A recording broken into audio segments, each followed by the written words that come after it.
Yo, party peeps, what is up? It's your boy, the best gabber in the biz. The first episode of SmackDown on the road to Clash at the Castle is officially in the books, and a lot of stuff went down. First, the A-Town Down Under break up is coming very soon. LA Knight, yeah, it's coming for the U.S. title against Logan Paul. KO really can't escape the Bloodline, and AJ Styles and Cody too is gonna slap so damn hard. So let's gab about it. First off, let's talk about one of the big matches that we had to kick off the show. It was Tommaso Ciampa versus Austin Theory of A-Town Down Under, the greatest undefeated tag team of all time with those beautiful WWE Tag Team Championships. Now, it got towards the end of the match, and we saw Grayson Waller responding to commentary mentioning the way in like the bond of the relationship Gargano and Theory formed back in NXT, with the way. And Grayson Waller was like, whoa. I'm the one that made Grayson Waller I'm the one that made Austin Theory what he is. God, I'm talking like freaking Carmelo Hayes and his flub against LA Knight. But he's like, yo, I made him who he is. He got the Grayson Waller rub, and that's why Austin Theory is who he is. Gargano was just trying to hold him back. It's because of me. It's because of me. And Austin Theory heard that. He was like, wait, what? Why'd you say that, man? Why'd you say that? And he got rolled up, and Ciampa won the match. Now, first things first, I said it from the get-go. The second DIY got drafted to SmackDown. They are the prime team to take the tag team titles off of A-Town Down Under. Granted, the Street Profits are a good babyface tag team too, but as much as I want to see them become tag team champions, at some point again, I really want to see DIY get the titles first, because again, they have never been champions on the main roster together, and overall haven't been tag team champions together since freaking 2017 when they lost them. Jesus, that makes me feel old. My God. And overall, I am so down for the fact that we are getting A-Town Down Under breaking up, and we get face Austin Theory versus Grayson Waller. My thing, though, make this real as shit. Have Grayson Waller literally grill him over the fact that he, his match with John Cena didn't do anything for him, how he was, U.S. champion for 9 months, and no one gave a shit about it, and how literally no one started caring about him until Grayson Waller, gave him the Grayson Waller rub.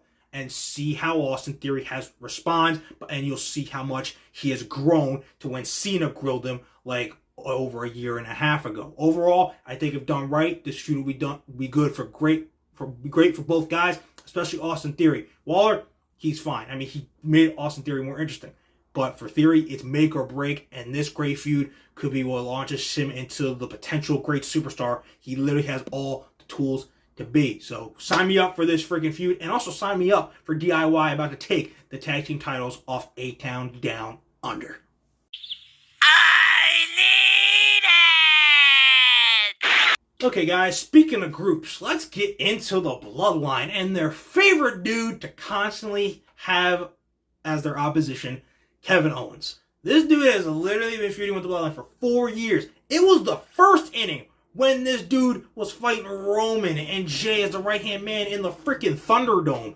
And look, and he's still here. Still fighting these dudes. It's just insane. And he was real about it. He's like, I've been fighting them for 4 years. I've been having fun. I wasn't expecting that. He's like, I'll keep fighting them. But look, KO. Paul legit is stressed out, man. He's for real stressed out. You gotta believe him, man. I know you had some tough times with him in the past, but dude, he's stressing out. He wants Roman back more than anybody. And I feel like that obviously is coming down the line pretty soon. But, bro needs that shit to be tomorrow. And honestly, I kind of wish it was, next Friday, too. Because, God, the pop, it is going to be beautiful. But speaking of pops, they did announce a segment for next week where Tongalo will be anointed into the Bloodline. I think that is where Jimmy Uso finally comes back, from his injury. And, the first domino begins to fall of the reuniting of the OG Bloodline. Then, after Jimmy comes back, we get Jay. Then, after that, we get Roman. Then, after that, we get Sami Zayn. And we can start feeling Uso as we start going to war together inside of War Games. And, of course, Fatu will be in here at some point. But, God, dude, I seriously can't wait. Listen to those freaking fireworks. They know I'm freaking hyped up and how amazing that this Usi cinema is going to be when they're all 4 of our dogs are back together again. It's going to be awesome. I seriously cannot wait. I don't know if Kevin Owens is still fighting with these dudes by then, but if there's one thing that if there's 3 things in this world that are guaranteed, and that's death, taxes, and Kevin Owens constantly battling the Bloodline.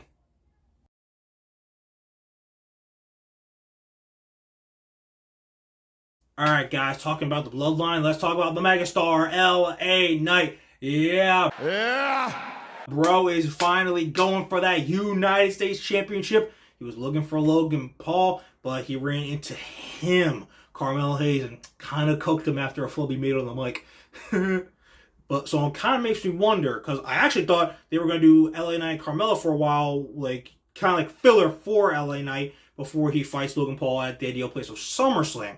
So I'm wondering when Logan Paul comes back next week, is Nick Aldis going to set up potentially a triple threat at Clash of the Castle with Logan Paul, LA Knight, and him, Carmelo Hayes, to, you know, get the Carmelo Hayes LA Knight thing, you know, going in a U.S. title program and give, you know, him a title, his first title shot here on the main roster, which again, throw him into the deep end and dude will swim. Might not win matches or the championships just yet, but all in due time, my friends.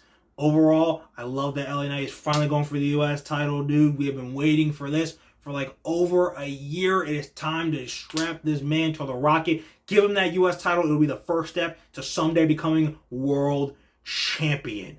Hell, he could be a prime suspect to win and candidate to win the Royal Rumble next year, you know, once he gets through the U.S. title, because he has to start there first. But overall, whether it's just LA Knight versus Logan Paul for the U.S. title, or whether it's Logan Paul, Carmelo Hayes, and LA Knight for the U.S. title, either way, it sounds like a banger.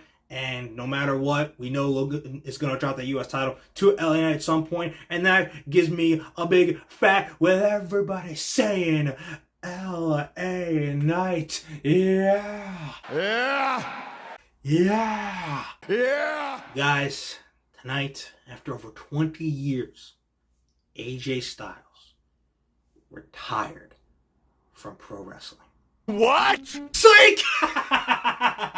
yeah. There ain't no one that thought this man was retiring. If you thought this man was retiring, what the hell, bro? Like, the whole blue jacket, like, I love that he, like, anyone who does this whole fake retirement thing in the future literally is going to have to wear some color, bright color jacket. First it was Mark Henry with bright pink, and now it's AJ with bright blue. At some point, it's probably going to start looking ridiculous. Like, what if it's like bright red next time, or bright yellow, or bright like orange? Like, it's kind of going to start looking a little weird.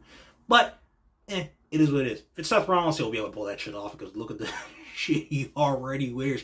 It's hilarious. But overall, I love the fact that they made this personal, really sold it, you know, for AJ and Cody, and he beat his ass afterwards. You have now made it personal, and we get what we want.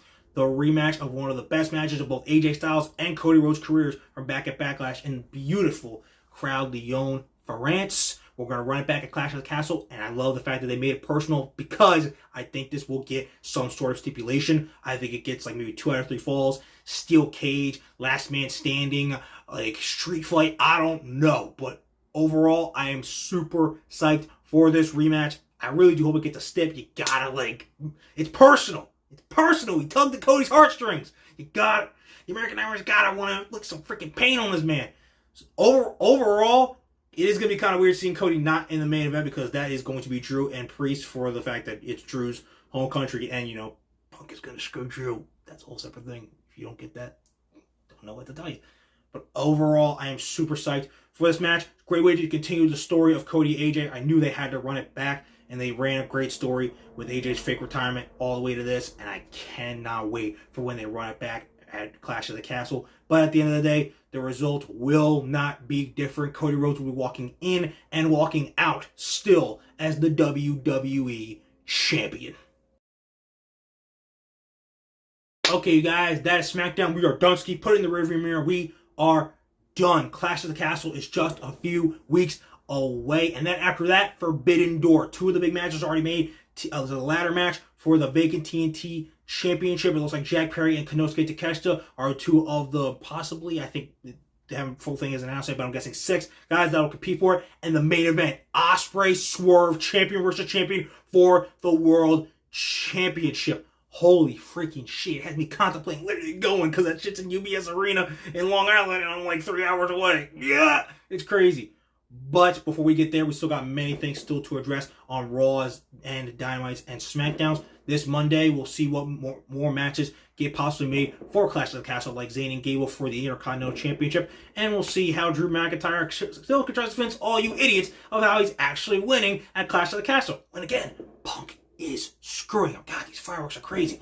And then Dynamite, this Wednesday, we will have a Swerve versus Roddy world title match, world title eliminator, as we'll build up him and Ospreay for the world championship going into Forbidden Door. And we'll see who else wants to step into the Forbidden Door as we begin to make more matches for another generational AEW pay-per-view. Seriously, guys, you're not going to want to miss any of these shows going down, and you're certainly not going to want to miss what your boy, the best Gabe in the biz, has to say afterwards. So I better get out of here before these fireworks keep going all night and they keep distracting you guys from remembering that, you know, when it comes to talking wrestling, who better to gab with than Gabe right here. So like and subscribe in case you haven't gotten it through your head just yet. All right, guys, I hope you enjoyed SmackDown tonight. It's over and done with. It's time to move on to Raw this Monday, where we will find out who gets more momentum as we get towards Clash of the Castle. So until then, deuces, and I'll see you guys after Raw.